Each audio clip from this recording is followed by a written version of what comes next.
Hi everybody. I hope that all the technical parts will work now, but we will see. I'm really glad that you're here and that you want to listen to my story. Because when I said to my parents and to my friends last spring that I wanted to go to Lebanon, they thought that I was crazy. And they said, like, why can't you go to a safe country instead of going to the Middle East? And I said, yeah, I heard some people talking, and from the place where I grew up, it's near Steenbergen. Now, probably you hear all the news in January. All the people are a bit angry about the AZC, what was going to be built there. And I was like, I don't agree with those people, so I want to go there and see by myself what's happening there. So, first, I want you to think for 1 minute about the Middle East. What are your thoughts? And if I say, like, okay, I'm going, or another friend of your niece or sister says, okay, I want to go to Lebanon, or one of those other countries, what do you think? And if you have something, you can say to me, and I will write it down, and we will see if at the end of the presentation you think the same. Yes? I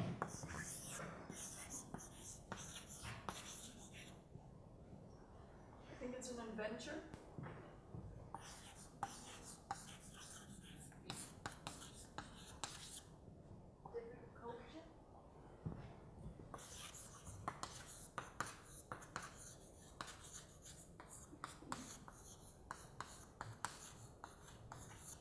Can you read it? Okay. Male-dominated areas.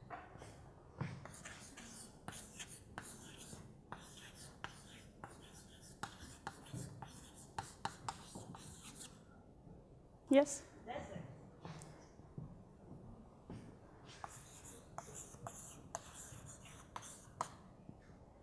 Some others? People with lots of hospitality.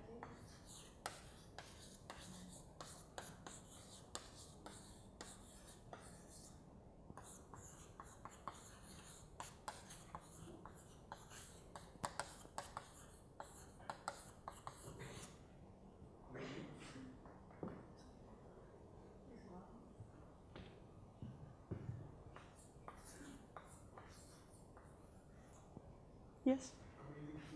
Sorry, amazing?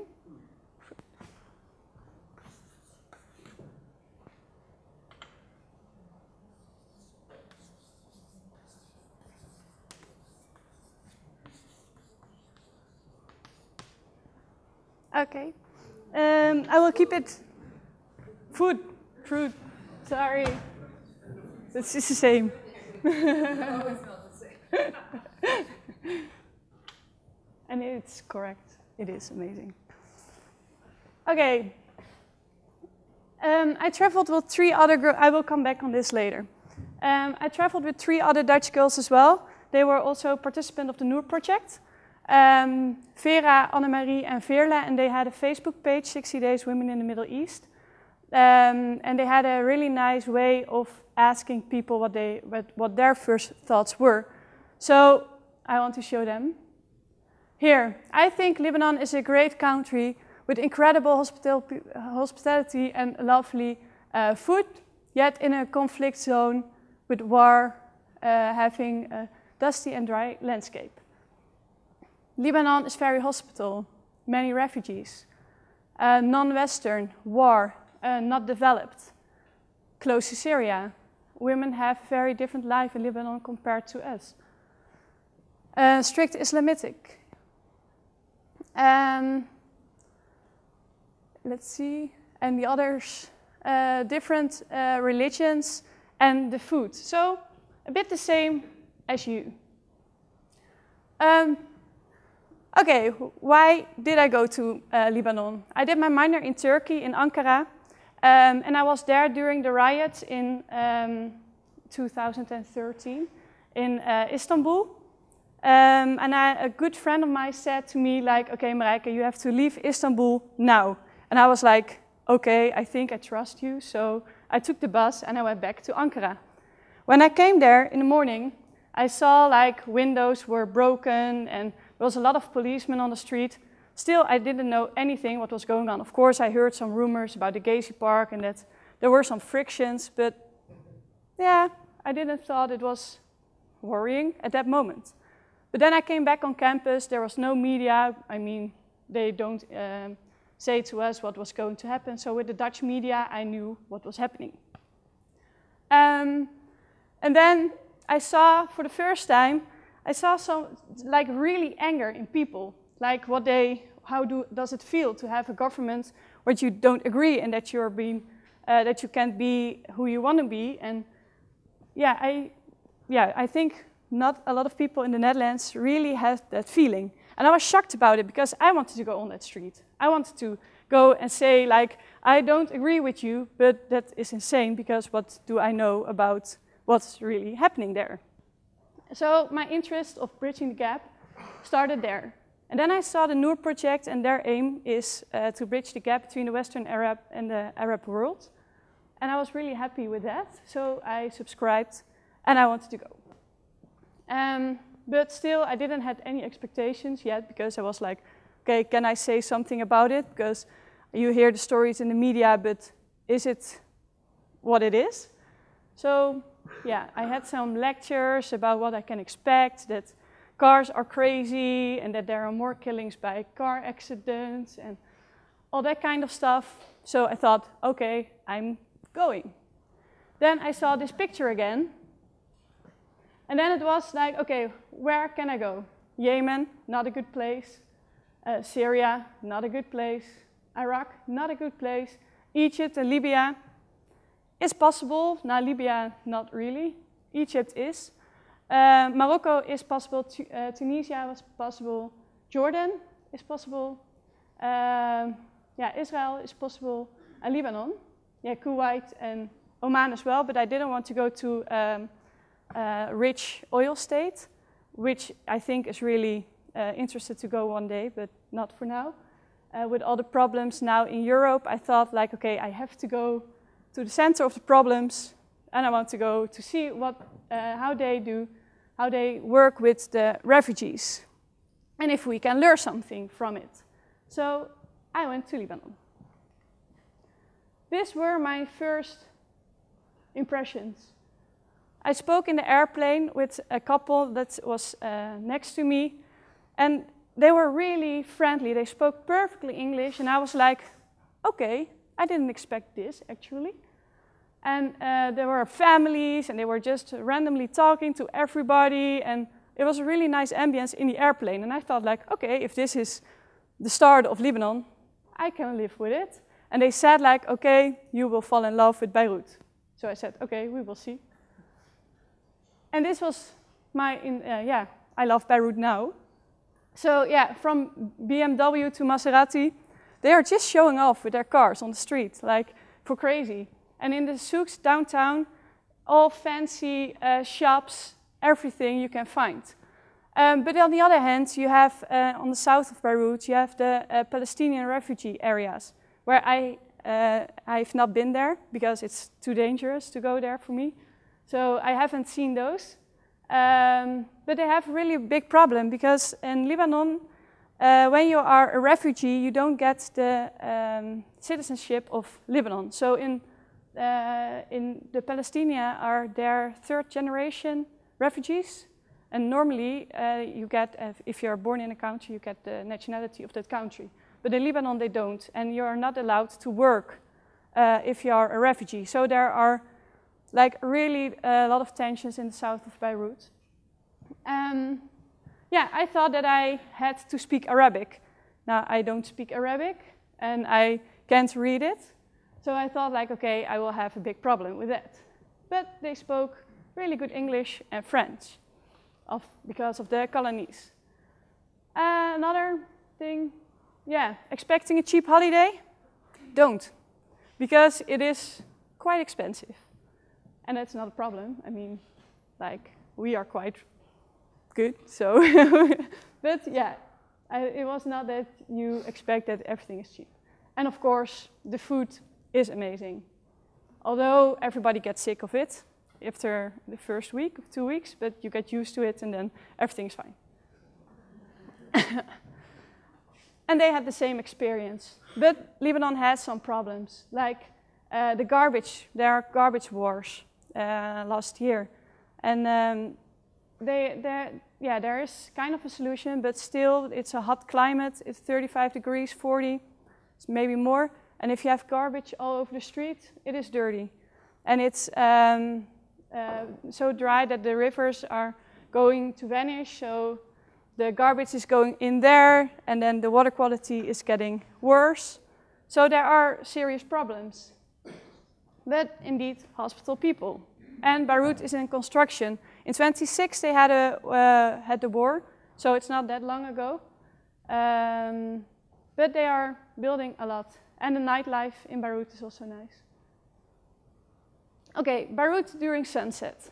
It is something really beautiful because it has a long boulevard where people go with the whole family. They go and drive there in their expensive car or less expensive car, and they just stop on the middle of the street or on the side of the road, and they take chairs and the water pipe, and they just go there and enjoy the time and enjoy the beautiful sunset.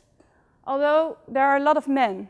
If I walk there during 11 o'clock in the night, I was not that happy, actually. But it is safe. It is safe, but there are a lot of men. And the women you see there, they are wearing like long clothes and stuff. But in daytime, it's completely different. And in different areas as well. You see there on the right, you see the big hotel. It's really fancy, and it's in downtown. But next to that, you have the old Holiday Inn building. It's the right one. It's kind of a symbol of the war. This one is from 2006. And you had also the, how do you call it? The Burgeroorlog? Civil War. The Civil War between 1975 and 1990. You see a lot of scars of that, like the buildings, they have bullet holes.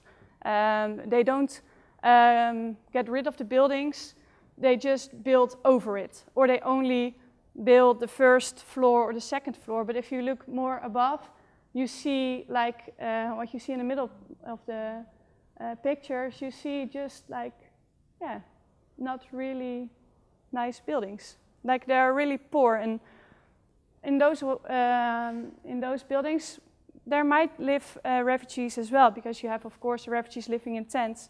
But there are a lot of refugees who live, in this kind of buildings.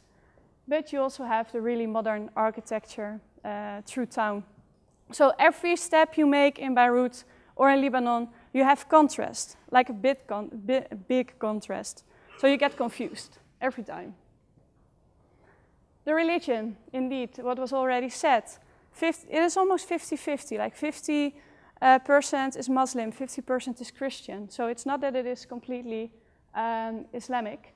You have Christian neighborhoods and Islamic neighborhoods, but in the Islam you have, of course, different directions of the Islam, and they all have the same, have different areas in Beirut, also an Armenian area, and all these neighborhoods are different, but they live together, and it works. Like the church and the mosque, and there's a synagogue, I think maybe 200 meters or 300 meters from each other. So they live together, and that's not a big problem. Of course, everything is a bit, there are contrasts, so I say there aren't problems, but there are as well. Okay, streets of Beirut. One of the other things I saw, and what I really loved about this, is that there is a lot of street art. But it's also a contrast again, because you see a lot of political slogans, and they mark their territory by graffiti. So like this is a really nice documentary. I will show you some bits. I will show you 3 parts from like 1 minute or 2 minutes, because they say it's quite nice, I think. So let's hope it will work.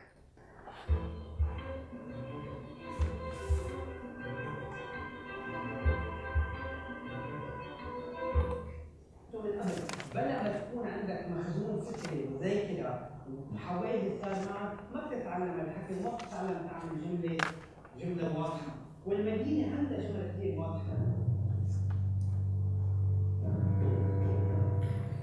This is the story of a city, Beirut. Oh.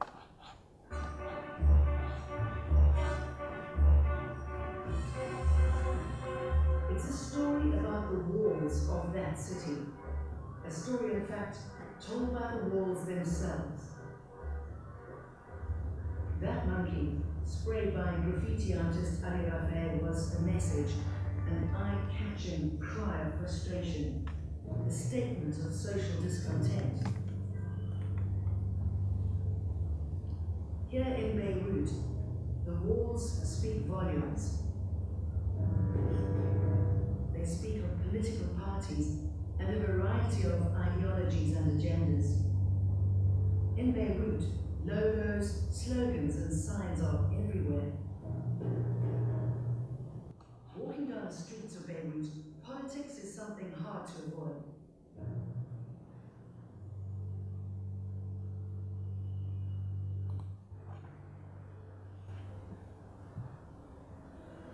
كل ما اتمشى في شارع اعلم على الماء عشان اشوف المساحه وين بالضبط انا اخذت صور او شفت الجرافيتي اللي شفته.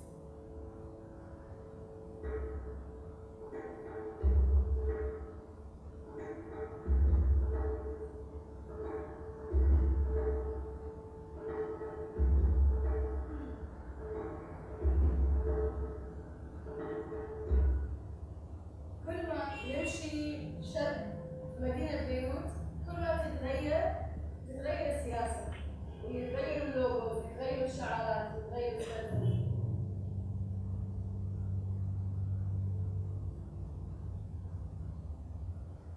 أنا أول ما جيت على هذا الشارع ما كان في غير شعار حرف لبناننا والكتائب والرواد. هنا الحين هذا جديد، هذا صار في تحدي انه تعدوا حدودهم ودخلوا على حدود منطقة ثانية.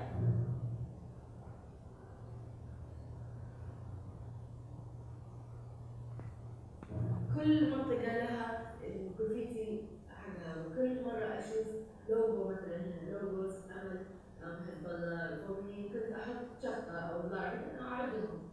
المجتمع في مدينة بيروت استخدم الجرافيتي للبصم أو وشم المناطق الخاصة لكل حزب أو لكل تفكير أو لكل طائفة. كل منطقة لها الجرافيتي ولها حدودها، وما في حزب يتعدى المناطق الثانية اللي هي يعني مو مناطقها. The walls help explain political and sectarian divisions between East and West Beirut and within neighborhoods themselves. Ideologies are displayed. Territory is marked out. Politics is everywhere. The political logos sprayed on Beirut's walls tell a story of a city pulsating with beliefs, opinions, creeds, and doctrines.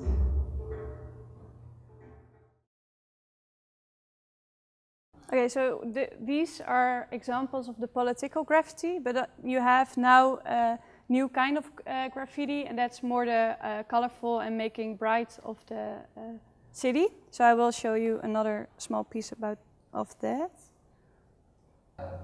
عاملين لك فرق بدك تمشي فيهم، ليه؟ فيك تعمل حركات وتشارك بالمدينة بغير طريقة. ب 2006 يعني دغري بعد الحرب تموز كنا واقفين على الشغل، ما كان في شيء، كلها اشياء نيجاتيف يعني، نزلنا بالشارع كان نعبر بطريقة فنية، هيك بلشنا اصلا نعمل جرافيتي. انا هون الناس بيمرقوا، ليه بدهم يطلعوا لنا؟ كله زبالة هون، هلا رح يبلشوا يطلعوا هون يعطوا أهمية، ليه هون مضبوط، هون رسمين هون معقول نعمل غير شيء هون.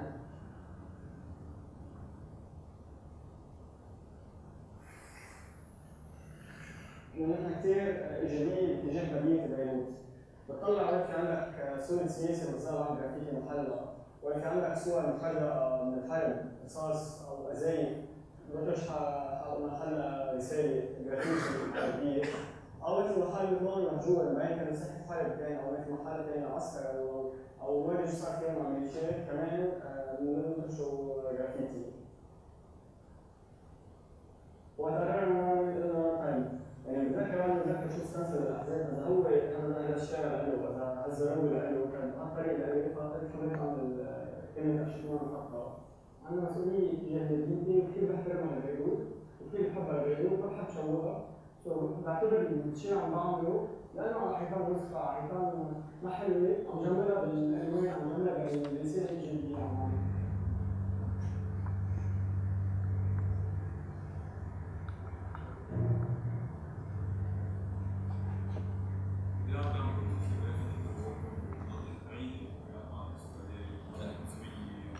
يعني مش رح ننزل نعمل جرافيتي على باب جناية مثلا، ونتفادى شوية مشاكل. أنت بتتخيل تفتح الباب وبيكون في واحد عم بيرش على باب بيتك؟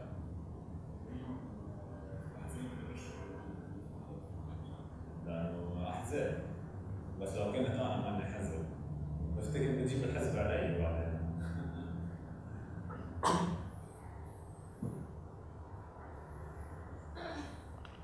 أنا ما بهتم أبداً بالشعارات الحزبية، حتى ما بعتبرهم جرافيتي. أنت عم تعتبرهم جرافيتي، أنا ما بعتبرهم جرافيتي أبداً. يعني مش ممكن أعطي اهتمام لحيالله شيء حزب جدا، حيالله مطرح عم كانت الشارع جوات المدينة ولا برات المدينة. Over the years, people in Beirut have used this street as a means of communication. Graffiti is cheap and anonymous, allowing people to express what might not otherwise be heard or even welcomed. It's also an effective way of marking out one's territory.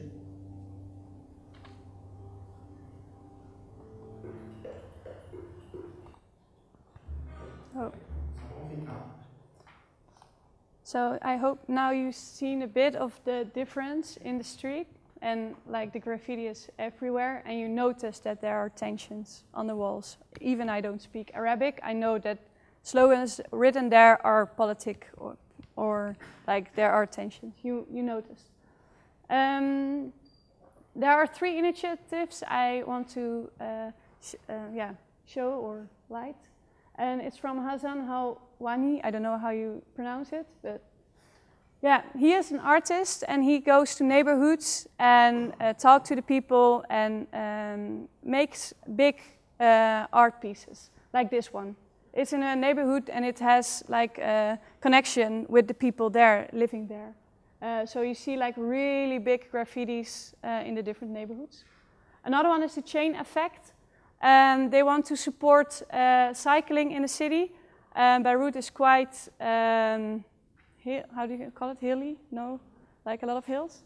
So with 35 degrees, 40 degrees, I won't step on that bike probably. So I think they have a long way to go with that, but they really do a good job with it and like making more people more aware of sustainable ways of transport. And then you have the other one, maybe the most famous one, and that is in Marmikel. It's a neighborhood where a lot of bars are, and it's a bit of a hip neighborhood. Like a lot of young people go there and hang out and have fun. Here you see the bicycles, like this kind of slogans. So it's everywhere. Okay, about tourism, I will go quite fast through it because I want to talk also about the refugee camps and my project. But these are the places I visited. So I've been to quite a lot of borders as well. And these are completely different all places. Like here you have Tripoli and the Palm Islands. Above in the middle, you see the roadblocks. Like you can't photograph them, the militaries and stuff. But there are everywhere there are militaries. Like if you are on the road, you have a big billboard with 24, 24, 10,452. And that will say, like 24 hours, always the country is protected by the military. Because 10,452 is the surface of the area of Lebanon. And you see it everywhere. Now this is more maybe a typical idea about the Middle East. And the Palm Islands, it's on the coast of Tripoli, where you can swim and enjoy.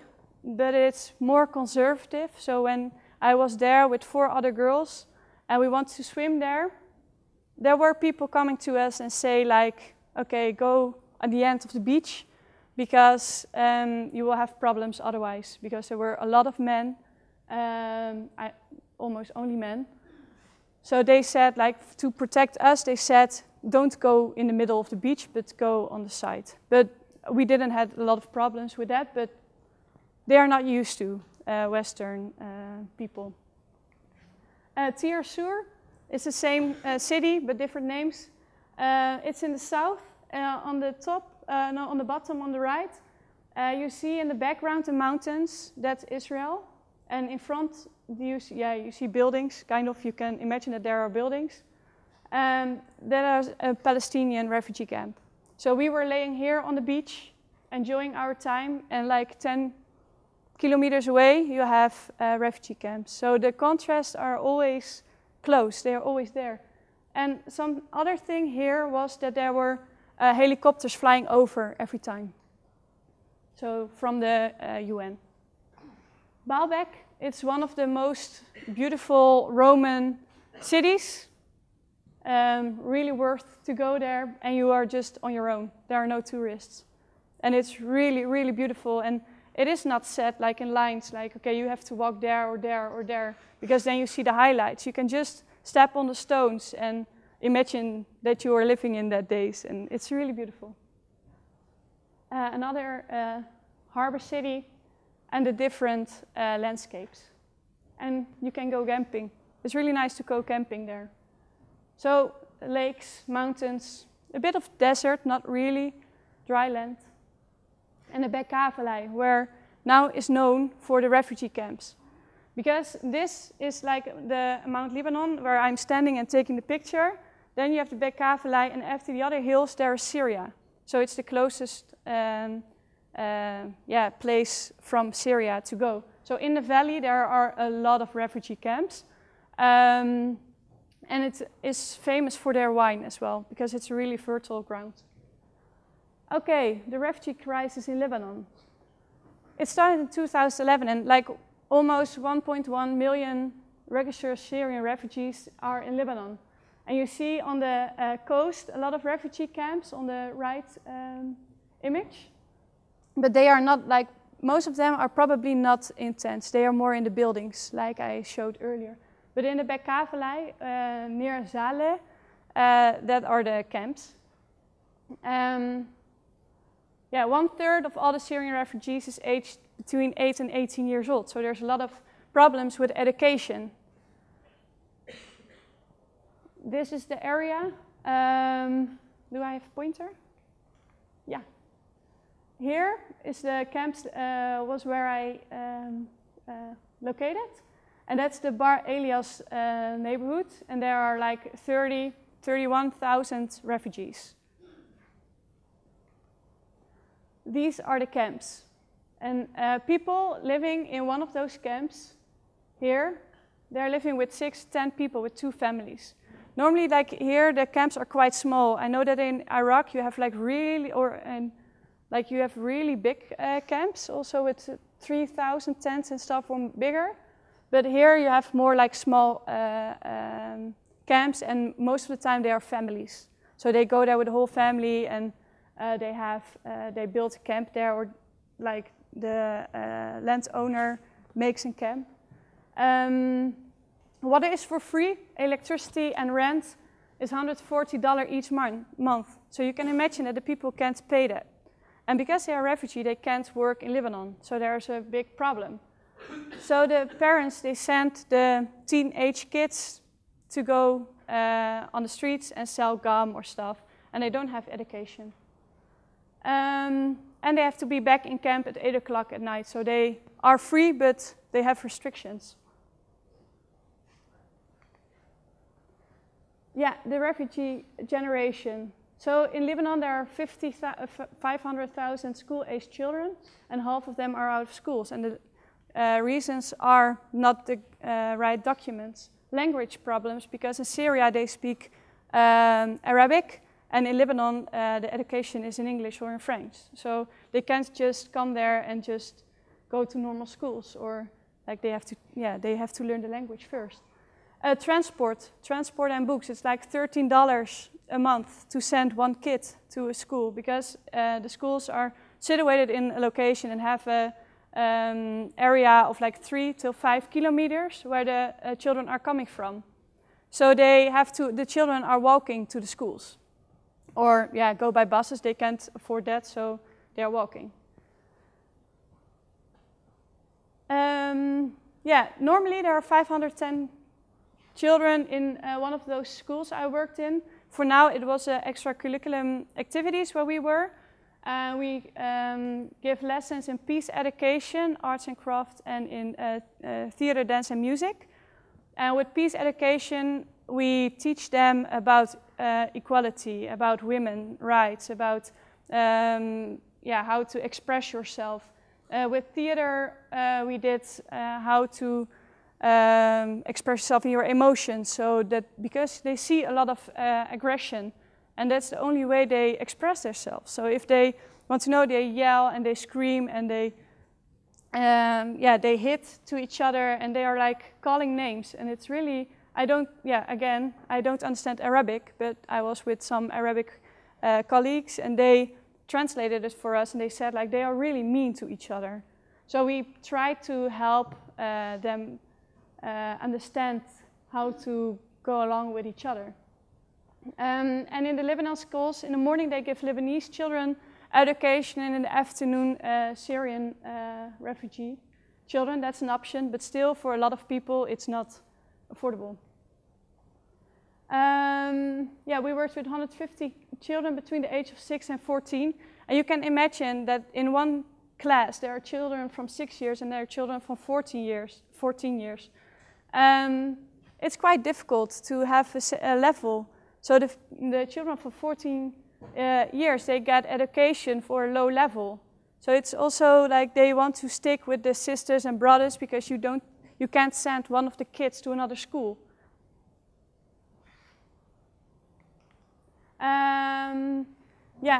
This is my last movie about my work. Then I can you can ask some questions, and I will answer. And then Leonor, I don't know, out there, she wants to say something about the new project. But first I will show it.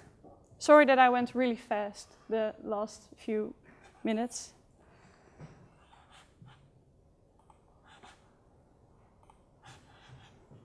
Yeah, that's the work we did.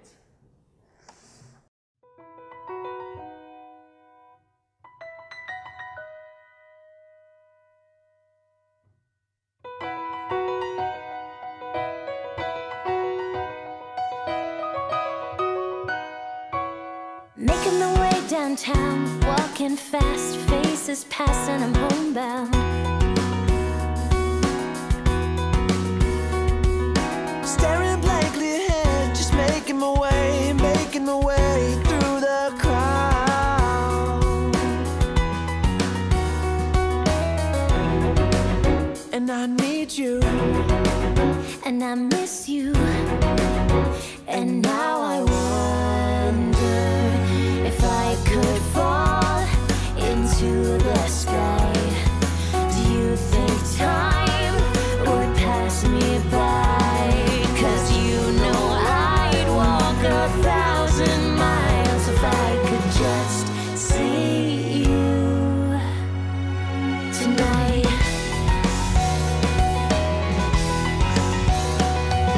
It's always times like these when I think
all like, I knew that I had my plane ticket in my back pocket and then I was going to leave, and that I'm not living in that kind of situations. And that is like, we had to ride every day 2 hours to the camp and 2 hours back. And I really needed those 2 hours to come back in Beirut to process it. Because when I was in Beirut, I went with my friends to a club, and we were standing on a rooftop and drinking and like have fun and party. And then it's like the contrasts are so big.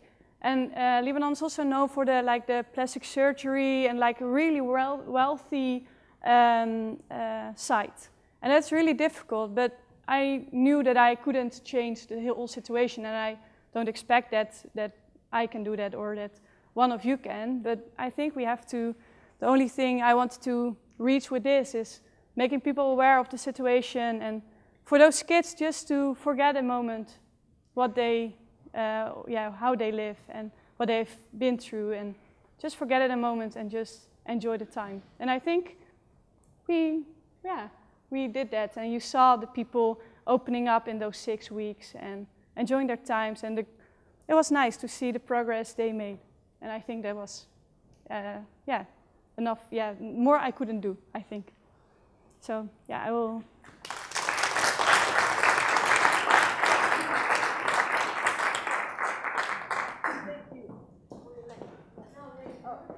Oh. Yeah. Hi guys, I'm going to be very quick, so to just leave you guys time for questions. But I work for ISEC in the Netherlands, and ISEC is the organization that organized this project, which we call the Noor project. Noor is light in Arabic, and that's exactly the project that Marijke actually did. So the Noor project gives university students in the Netherlands, such as yourselves, the opportunity to do a volunteering work for 6 to 8 weeks in a country of the Middle East or North Africa. So we have projects in Lebanon, we have projects in Morocco, we have projects in Oman, in Jordan, in Bahrain as well. So our mission with this project, and that was very clearly explained by Marijke, is to bridge this gap of cultural misunderstanding between the Western world and the Arab world. And if you are interested in the experience that Marijke had, and if you'd like to do something similar yourselves, that is possible, thanks to ISEC, by also joining the Noor project. So we're looking for curious, open-minded people who are willing to step out of their comfort zone to make a positive impact on society. So if you're one of those people, you are very, very welcome to our information lunch on the 13th of January. And we will do our very best to give you such an experience. So perhaps Marijke, I'll hand it back to you, and I'm sure you guys have questions for her. Thank you. If there are any questions, I'll come with the microphone. Any questions? Thanks for your presentation. I'm curious, so you also hang out with a few fellow students who are Lebanese. Mm-hmm. What is their view on the Syrian refugees in our country? Actually a good question. I spoke with my, the Lebanese I was with were all from the upper layer of the population. They all went to the AOB, the American University of Beirut. So they don't live in, they are not familiar with that kind of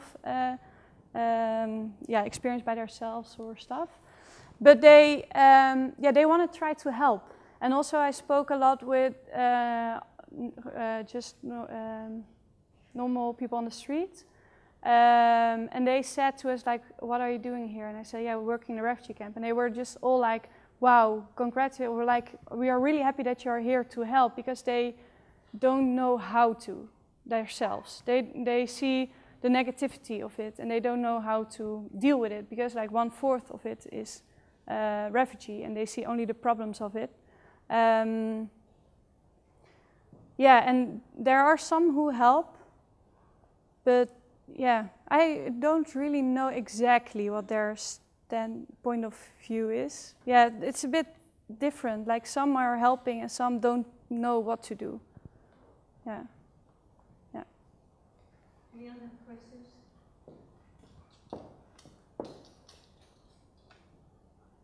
just as a follow-up of Tess's question, because in the Netherlands we are, or a lot of people are very, how do you say that? They push the refugees away or they want them here, but you didn't experience that feeling of them. Not really. Like they are not really yeah, they are quite welcoming. Like, okay, you can come here in the camps, but they are also like really like the problems are caused by the Syrian refugees. So, yeah, they are okay. You can't live in your own country, so you can come to Lebanon. But on the other hand, they blame them for the problems they have because they have big problems. Yeah, but they kind of blame the refugees as well. Anyone else? Yeah, I think I can do it out. I was wondering, you traveled all through Lebanon. I was wondering how much time did you spend in the refugee camps and how much time? 3 days a week we were in the camps. Oh, right. And then 4 days we had, 3 days I traveled most of the time, and then 1 day preparing the lessons, something like that. Yeah. Just the two of you, yes, if you have to leave. With the working in the schools, because I don't expect all the children to speak English and you don't speak Syrian, so how does it work? We had like 50-50 of European students and then 50-50 of Arabic speakers. And you know some words. You learn some words. So you learn to count and some other basic words. And like how do you call it? Just with sign language and stuff, you can do a lot. And I was also, personally, I was giving like theater, dance and music, so you don't have to speak that much. Yeah. Okay, that's it. Thank you once again. There was one question. Did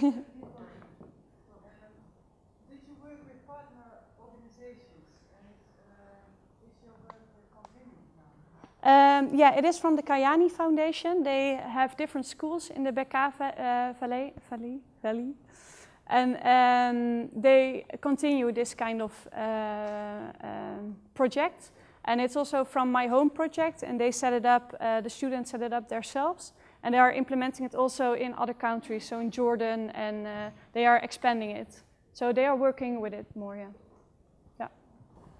Well, we have to leave. Thank you once more, Marijke. Yeah. Thank you for coming, and I just want to remind you that downstairs in the hall there's a small exhibition with pictures of Lebanon.